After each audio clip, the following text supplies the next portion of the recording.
Yeah, I quite like that actually. Like sometimes it doesn't need to be all car action. Sometimes the strategy and trying to figure out what the other team is going to do and how they're going to react and Yeah. how they're going to play off against each other is the exciting part. And that was the kind of race that we had today. Stop sipping your tea. That That was, was unintentional. yeah, But sure, it sure. fits so well. Uh,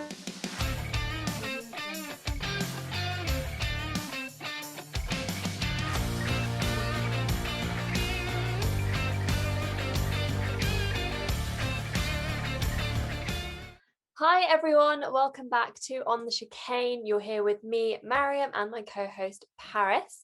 And today we're talking about the Spanish Grand Prix and the whole Spanish Grand Prix weekend, actually. Starting with obviously quali yesterday, where Sir Lewis Hamilton got his 100th career pole, which is just amazing. Like that's another record broken for him, right? yeah, it is. I think kudos to him, man. He's just hitting every single record that there is to break. He's breaking them all, and that's just so cool I know. to see. We're literally seeing history being made right now. I know. And the thing is, like, if you think about how long Hamilton has been in the sport and how long it's taken him to start actually breaking these records, it makes you wonder who's going to be the next person and when is that person going to come about because it takes a while, as you can Yeah. see. So, yeah, like you say, we're witnessing history and it's pretty amazing, to be honest. His rookie season was 2007. So what's that, 14 years now? So in 14 years from now, I guess if like Verstappen or Norris or Leclerc or somebody is still in the game, maybe they'll be in a similar position. Which one of the newbies do you think can do it? Verstappen definitely. Really? Yeah, I think he's got what it takes to be a multiple world champion. As much as I don't like him, but I do think he does have what it takes. Maybe multiple Um, world champion, but do you think he can do 7 or 8? I think that's so difficult to decide though, because if you think about it, like Hamilton won his second season. He won, that was his first championship, was his second season, and he came so close to winning the championship even in his first season. Whereas someone like Verstappen hasn't won a championship yet because he's kind of started within Hamilton's dominant era. So I don't know, is he going to have enough time, is what I'm saying. But he's only 23, so maybe because Hamilton's like 33 now. 34, I think. About, I don't know when his birthday is, but yeah, I think he's 33 Birthday's about. a day before mine, 7th of January. Oh, look at you, birthday twins. Yeah, all Um, so yeah, I do think that someone will do it eventually. Records are there to be broken, as Schumacher says. But whether or not it will be Verstappen or anybody in this particular era of racing, I do not know. What do you think? I do think potentially it could be someone else. I'm thinking maybe George Russell. Okay. He hasn't really shown us what he's got yet, and what he has shown us has Mm. been incredible. Um, so I think as soon as he gets like into the right car, and I Mm. don't know if he will have a chance with Mercedes, but obviously Mercedes are dominating at the moment. If he ever gets that chance, I think he could be that guy essentially. I Um, think that would rely on Mercedes remaining the dominant car for another 10 or 15 yeah, years, though, because, you know, Ferrari had their time, Red Bull had their time, it's now Mercedes' time, but eventually someone else will take over. We don't know who that's going to be. It could be McLaren again, could be Alpine, could be a brand new drive that we don't know and who's come back into the sport, Aston Martin, for potentially Red example. Bull. Yeah, Red Bull even. So I don't know if the stars will align for Russell, is what I'm saying. If he's kind of set to move into Mercedes, how long will he stay with Mercedes if they are doing well or if they aren't doing well? And then who does he then move to? And who then kind of takes on that role of Lewis. So we'll see what happens. I mean, this is far into the future, so yeah, we're trying to be psychic right here. I know. So yeah, anyway, that was quali yesterday. Obviously Hamilton got his 100th pole, but elsewhere we had a bit of drama with the rookies. Yeah. Tsunoda, I feel like started off as a huge fan favorite and it's slowly kind of dwindling. I feel like I wouldn't even say slowly, I would say quickly. Judging from the thermostat of Twitter, he is losing fans very quickly with his kind of attitude. And I feel like people are always ready to bring out the pitch talk. So if you give them a reason, they're going to like try and stab you and put you in Twitter jail. Basically, what's happened was he did not qualify where he wanted to. He didn't have the greatest qualifying. And as he kind of pulled into the pits to park his car, he basically said that, you know, he feels like Gasly had a better car than him. And, you know, that's just a no-no. You're kind of calling out your team on the team radio, saying basically that they're favoriting another driver. Sometimes that does happen in F1, but it's very rare that you'll see a driver kind of openly say that on like radio, team radio, where they know that people are listening. Couple that with the fact that he swears a lot, and I think he swore in that kind of team radio message as well. So he was like, this car, blah blah blah, and then couple that with it only being his, you know, fourth race in F1. So you can't be kind of like one calling for the best car because you've only been in this team, even if they did give it to Gasly, you know, like he's been in the team for a number of years now and you want the better car over him. That's never going to happen. And then on top of that, like he's just being rude to a team that's probably there supporting him, you know, and he's just new. So lots of reasons why I think it was just disrespectful, really. That's probably the main word. And I do know that he did like come out with an apology on social media yesterday, but it's not really enough. You can't really be going off like that on your team. And I know that he said like he blamed his emotions and obviously he was frustrated, but you really do need to be able to get yourself into check. Like to be an athlete at the level that you're competing, you can't let your emotions get the better of you. And it's something that we've learned throughout the years with Verstappen, Hamilton. We saw it with everyone, even Vettel. You kind of just I mean, obviously he will grow. He is still such a rookie, but like he needs to kind of be a bit more mindful, I think. And all the swearing, like it was quite funny at first and quite endearing, and now I'm just like, you really have got such a foul mouth. Like you need to kind of calm down. So yeah, I think for Russell from Imola, it was a similar thing, wasn't it? It was like their youth causing them to blame other people outside of themselves. And I think one of the key things about F1 is the more you can look inside yourself and see how you as a driver can do better, the better you will naturally do. So yeah. And another rookie that was causing an issue in quali yesterday was Mazepin. He blocked Norris and caused himself to get a penalty. He was already in 20th. He started in 20th. He got a penalty. He was still in 20th. But just the fact that he is now becoming the king of like blocking other drivers on the track, this is starting to be a real problem that everybody is getting very frustrated with him about. To the point where it even happened in today's race. So I was just about to say Toto on the radio to race control being like, sort this out. I literally was screaming. I was like, oh my God. I was like, Mom, no. Because my mom was watching in the other room. I was like, can you hear this? What's happening right now? I love that we can see that now actually and have that kind of insight into that communication with race control. But yeah, this kid, I did see actually after Toto did all of that, I did see that he was like quick to get out of the way for Hamilton and whatever. But yeah, Mazepin also kind of needs to, I feel like he just has no awareness. I'm like, do you not know what's going on around you? Like you're literally last, you're gonna be in people's ways. You need to be mindful of the fact that you're gonna need to get out of the way. Like And also you've got the blue flags. Like, how are you not seeing that on your little steering wheel? Like, how are you not seeing You that? have to wonder, is he ignoring it or is he genuinely not seeing it?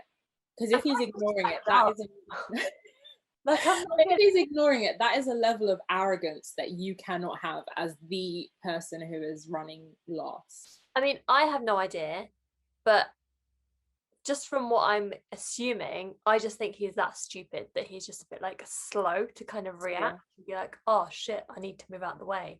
Like, I don't know, but you can't be like, I don't know. I guess I can't really comment because I don't know, but yeah, I just have a feeling he's that stupid.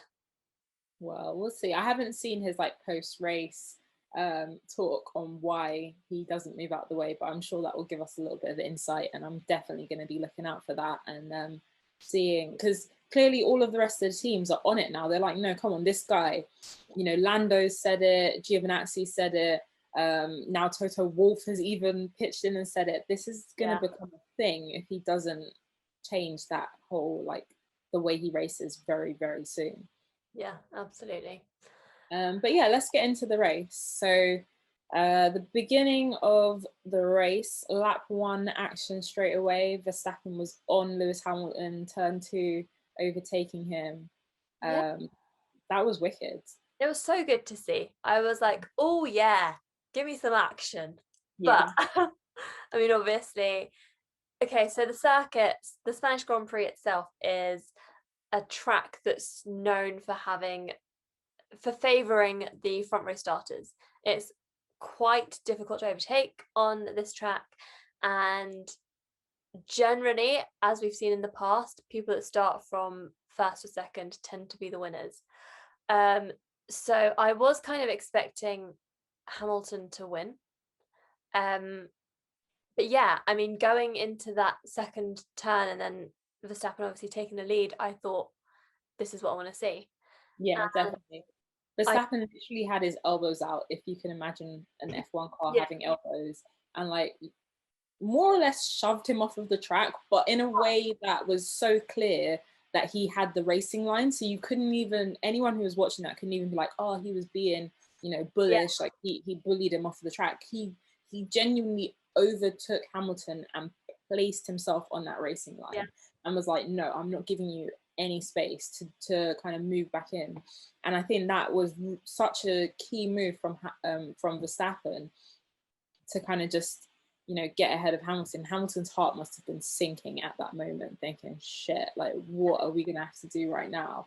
And usually what I would say is like, oh my gosh, that's such a boring race, because, you know, it started off with Hamilton and Verstappen. Okay, yeah, Hamilton and Verstappen still kind of ended up in the same positions, but everything in between was definitely a masterclass on strategy, a masterclass on driving skills. It was really, really good race in that sense. Yeah, I quite like that actually. Like, sometimes it doesn't need to be all car action. Sometimes the strategy and trying to figure out what the other team is going to do and how they're going to react and how they're going to play off against each other is the exciting part. And that was the kind of race that we had today. Definitely. So I suppose, I guess the main talking points are the fact that Mercedes did a maneuver that pulled the rug out of from underneath the feet of Red Bull, because I don't think anyone was expecting them to just make that decision and bring Hamilton in for a pit stop like that. And obviously it left Red Bull then second guessing, like, what do we do? Yeah. So that was later on in the race. That was, I want to say, around lap 40-ish. I don't know. It was lap 42. Yeah. Yeah. So lap 42, bringing Hamilton in like that, I just think, I mean, we've seen it so many times from Mercedes where they're just so quick with their strategies and their thinking, and they just decided to pull Hamilton in, which obviously gave him a fresh tire advantage, and he only had like 20, however many laps, 22 laps to go. 24, sorry, my math is awful. 24 laps. And yeah, I just think that kind of strategy and that kind of racing is the reason that Mercedes are doing so well at the moment because they're just a Literally. step ahead of everyone. What was your reaction when it happened, like in real time? What were you thinking? What was your kind I of was gut like, reaction? fuck. Literally, I was like, fuck. And then I was like, just sat there like, okay, well, what's Verstappen going to do now? What are Red Bull going to do? Yeah. And that's obviously the main thing. Like, what's their reaction going to be? How are they going to now try and like gain the advantage from what's just happened? And unfortunately, I don't think Red Bull were quick enough to kind of understand what had happened and how to regain One that of the advantage. one of the weird things is that it was always a possibility. So from yesterday's qualifying, everybody knew that Mercedes had kept a set of the medium tires, and I think they had two sets of the medium tires, but one was like scrubbed or something. So everybody knew that they had these two sets of tires, but the fact that they were able to strategize and put it in to play was the kind of rug pulling moment, because I don't think anybody expected it to happen when it did. When it happened, I was like, oh my god. Yeah, it just happened just like that, and no one was Yeah. kind of expecting it. It was like, oh, they're bringing him in, and we were like, what? Yeah, literally. I was super shocked. And I think my thought as well at the time was, have they made the right decision? Because I was like, how is Hamilton going to be able to make back up this deficit? They must have some super knowledge about how fast he can go. And when he initially came in and came back out, the first thought was that he was going to catch up on lap 65. So they were like one lap from the end of the race. That's when he's going to catch up. He actually caught up at lap 60. So Yeah. even though they were like, he's going to be with a fighting chance, it would be the last laps of the race. It wasn't. It was even kind of earlier than that. And I think that was like the greatness of Hamilton coming through, because he was like hitting those fast laps every single lap after that, and taking out, I think, like 1.7, even nearly like 2 seconds on every single lap, eating into Verstappen's time. Imagine, like, I just imagine like Verstappen there trying to drive and Hamilton just chasing him down. Like, oh, can you imagine the feeling that Verstappen must have had? I mean, And then I think one of the interesting things as well was how Bottas came into play in that whole situation. And the fact that he was in between, and technically he was a contender in that fight, but he may as well have been standing on the ropes with the towel to wipe Hamilton's brow. Like, he just wasn't yeah, credible threat. yeah. I mean, going back to what you said about Verstappen, he did say after, when they did the post-race interviews, he was like, I kind of knew it was going to happen. And I think you could see after a while that, yeah, Hamilton's going to get this. And I just knew, I was like, I know that Hamilton's going to win this. And it was just one of those races where you could just tell he's going to use his mind and he's going to get there. And I think, yeah, it would have taken like some serious issue with the car or something, I think, for Hamilton to not actually win that race. My Yeah. heart beat really fast before we get onto Bottas, but there was a moment after he overtook him, just after Verstappen had then pitted and put his tyres on. And so it was Lance Stroll and Alonso nearly collided, to the point where they kind of got sent to race control for them to review it. And my only thought was, oh my God, if a safety car happens right now, that means that Verstappen will be on faster tyres because he just pitted, and Hamilton's at the front, but he could easily like have overtaken him. So I was just like, oh my God, please no. So that was my only time during like the whole Hamilton kind of regaining the lead and stuff, where I was thinking there's a possibility he could not win, but that was the only time I was thinking that. A safety car would have added so much drama. But yeah, so Bottas, I just want to know, is it okay for him to do what he did? Because he obviously, so okay, we're going back to the whole argument of the fact that Bottas is not Mercedes' number 2 driver. Everyone knows that he is, except from Bottas, it seems. Like, Bottas is adamant that he's not the number 2. I think Mercedes, I think Toto's even said it, like, he's not number 2, but he is number 2. It's evident. obviously in this situation, yes, you're right, Bottas is supposed to be technically a contender for this championship. However, if we're all being realistic and serious, we know that it's between Max and Lewis. So if you're in that position, and ordinarily your team would be like, look, you need to move aside, your teammate needs to gain that position to be able to be an actual challenge to the person at the front, right? So I'm pretty sure that's probably what Bottas, I don't know if Bottas was told, I don't know. He was. Yeah, so in that Well, case, he was told, don't hold up Lewis. That was his. okay, fine. Yeah, so that should be more than enough instruction for you to be like, okay, fine, I'll move out the way. But he did hold up Lewis, and obviously in the end it didn't really matter. But is that okay for him? I know in the past he's been like, I'm not going to listen to team orders when they tell me to move out the way, because this is just as much my fight as it is Lewis's. But it's not though. So is it okay for him to be doing that? Because I don't know, like obviously he knows that Hamilton needs to be able to get those points for the team and whatever, and I don't know, do you think it's okay? For me, I feel like if he was closer to Verstappen, if he was within 2 seconds, 3 seconds, he was 7 seconds. I think at the time when they said that to him, he was 9 seconds off of the pace. Yes, he had been consistently maintaining that 9 second to like 8, 9 second gap. However, he wasn't fighting Verstappen. There's a difference. There's a difference between like, okay, you're both doing consistent speeds, but you're consistently going at the same speed with a massive gap in between you, and actually like going at consistent speed and being very close, and then potentially being able to overtake them or whatever.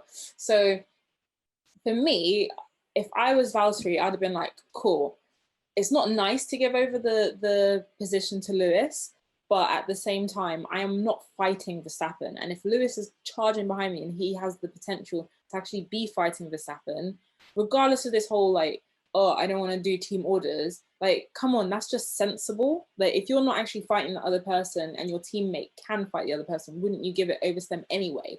Yeah. But okay, now he's got a chip on his shoulders and he doesn't want to be seen to be rolling over. Yeah. Fine. There was a thing where he did say after the race that he was calculating in his head, which is why it took him so long, because he was calculating that if he allowed Hamilton through, which would have slowed him down for that lap, would that have put him into a position where he wouldn't have been able to pit because he would have been too close to Charles Leclerc. And then Jenson Button was like, or was it Jenson Button or whoever was interviewing him said to him, did you have that conversation with the team though to try and find out what the seconds were, or was that just you like thinking that in your head? And he was like, no, I didn't, I didn't have the conversation basically. So I don't know if that was him just trying to cover his tracks, because he then did pit and knew that he was safe away from Leclerc behind him. I don't know. But to me, I feel like Valtteri, you're starting to really show your ass. Like, you're starting to show that you are not a team player. You're not even a person who stands up for themselves in the right kind of situations, because you choose the wrong situations to stand up for yourself. Yeah, to be honest, I think you're right, because obviously I think the more he does things like this, the more he's going to piss off someone like Toto, and Toto's your boss. So you need to kind of, yes, you need to be strategic. Yes, you need to do what's best for you, but also listen to your team. I know that like he's not the only one to ever defy team orders. A lot of drivers do it, and it's been something that's happened so many times in the past. Even Hamilton's done it in the past. But you need to think about the bigger picture, really, not just this race. You need to think about the fact that you aren't actually a title contender this year. Sorry, but you're not. It's between your teammate and your rival. Give that space to Hamilton. Like, it's just, to me, it just seems like it's so easy. Like, why didn't you just move aside? Even if he was calculating or whatever, I mean, I'm sure his team would have figured it out for him, right? Like, and if they felt that like there could be some sort of danger or something, they would have probably told him to maybe push a bit faster, or be like, okay, you need to be aware that like you're going to be closer to Leclerc now, so you need to be able to go as soon as you've let Hamilton through, Yeah. I don't know. But do you think that maybe Mercedes could have like pitted Bottas, or is that just kind of creating the same problem where Bottas might have not come into the pits if they said to him, pit now? Because if they'd pitted him, Hamilton wouldn't have been held up at all. But Because then maybe if they'd done that, like maybe then that would have been more of a threat for Leclerc to gain on Bottas. I don't know, like because I they can't. pitted him anyway afterwards. Yeah, so I don't know. If you were Toto Wolff, what would you be saying in that debrief room? I'd be like, well done, Lewis, for obviously using your head, but also Valtteri, listen to your bloody team. Like, but it's hard because obviously things worked out well in the end, but imagine they hadn't. I know we're obviously speaking about it like it's a big situation, and it is a big situation, but he didn't hold him up to a severe extent. It was just like a brief moment of like, what am I doing? So I think it was a bit more than a brief moment, to be honest, because it was a few corners where he could have let him pass a lot easier, just like moving to the side. So there was an element of like prolonged hold up, but not enough for someone to be super mad at him. yeah, Do you know what I mean? Like it was almost, that was calculated as well. It's like, how can I impede Lewis as much as possible, but still not piss everybody off totally by ruining his race completely? I feel like he just needs to be a bit more in like his good boy behavior, because he's not a title contender this year. Like, I think everyone knows that. So just do what you can to try and keep your team happy, to try and get as many points as you can. And yeah, I mean, I don't know if he's going to be here next year, but I don't know. It also must be really difficult because they're all obviously there were those rumors circulating, I think this week, that Bottas could be leaving sooner than like before the season's over, and that Russell could be replacing him and all this stuff. So there's obviously so much going on outside of just being on that track and on that during that race. But I don't know. You really need to try and keep your team happy, right? Definitely. After all, they're the people that help you in the end. So, like Liv says, you have to trust them. Yep. Couple of other things happened in the race. Gasly had a pretty good race coming up through the ranks. Alonso had a moment where he was looking really good and then ended up at the back somehow in 17th. Perez did a couple of nice overtakes, specifically, or he did one really nice overtake on Ricciardo to get up into 5th. And Russell was looking good at one point as well. He was even trying to battle Alonso, but didn't quite make it through. I want to take a moment to acknowledge Ferrari's work, because I think I say this in every video, but no one's talking about how well they're doing compared to last season. Leclerc qualified 4th. He also finished 4th. Sainz also finished in the top 10. He finished 7th. So I'm sorry, but Ferrari, I'm so happy right now because they seem to be picking up a little bit. And, again, it's not where they should be, which is on that, at the front. But it's still better than what they were doing last year. Last year, they were like bottom of the grid. They were having DNFs, 14th, 15th. And now they're in the top 10 again, top 5. And with 2 young drivers as well, like neither of them are particularly experienced. Sainz is battling some great people. I think, there's some great races going, mini races, midfield races happening because Ferrari are more competitive this year, and even Alpine being a bit more competitive than they were as Renault. So there's definitely some really, really great races happening. And I agree, like, Leclerc did really, really well today. Yeah, I was honestly so impressed. And I think we're both like little Leclerc fans. So it's nice to see him kind of showing his potential. And for me as a Ferrari fan, it's nice to just see Ferrari not at the bottom of the grid.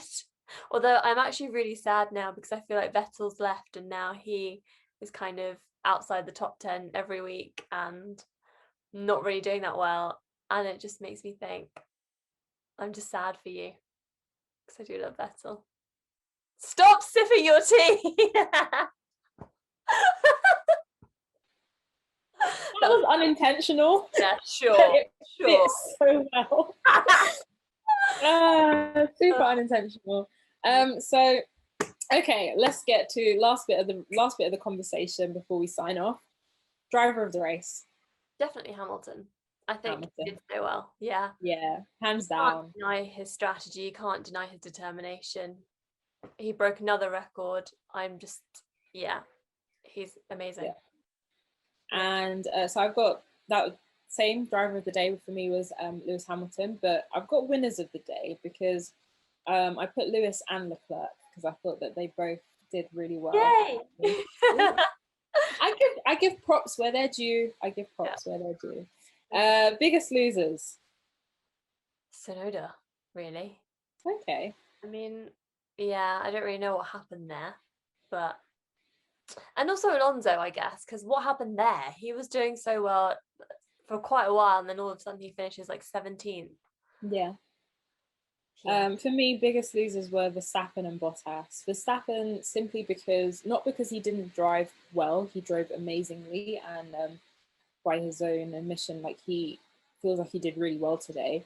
But obviously, losing out on that win can't have been easy. It knocked him back, in the driver championship. So even though race-wise he wasn't a loser in that sense, but I think overall in the bigger scheme of things, for me, he was a big loser today, and Bottas the biggest loser. Yeah, I mean that's not really surprising, is it? No. But yeah, so that was Spain. We have Monaco in 2 weeks' time. That's my Monaco dance because I'm so ready for Monaco. It's weird because we didn't have Monaco last year, did we? No. Yeah, so we're back to Monaco, which is gonna be interesting, I guess. I can't wait. Not always the most interesting race, but I just love everything that comes in Monaco. I really the want whole culture, isn't it? And I just want to be in the south of France, sipping on some champagne. I would love to be in the south of France one day, hopefully. Yeah. But yeah, so that's in 2 weeks' time. So I'm pretty sure we will see you then. In the meantime, keep up to date with us on Twitter and on Instagram. You can find us at On The Chicane. And then also you can follow mine and Paris's personal pages as well. Not that we post much on there. But yeah, you can also check out some interviews and articles on the website, onthechicane.com. And yeah, just keep up to date with us on Instagram because there's a lot going on and there's a lot that's coming on Instagram as well, actually. Definitely, we have a lot planned. Yeah, but please don't forget to like, share, subscribe, comment on this video. Obviously we need as much support as we can get as we are still 2 very new content creators, but we appreciate all the feedback that we can get. So yeah, I guess we'll see you next time. Bye guys. See you.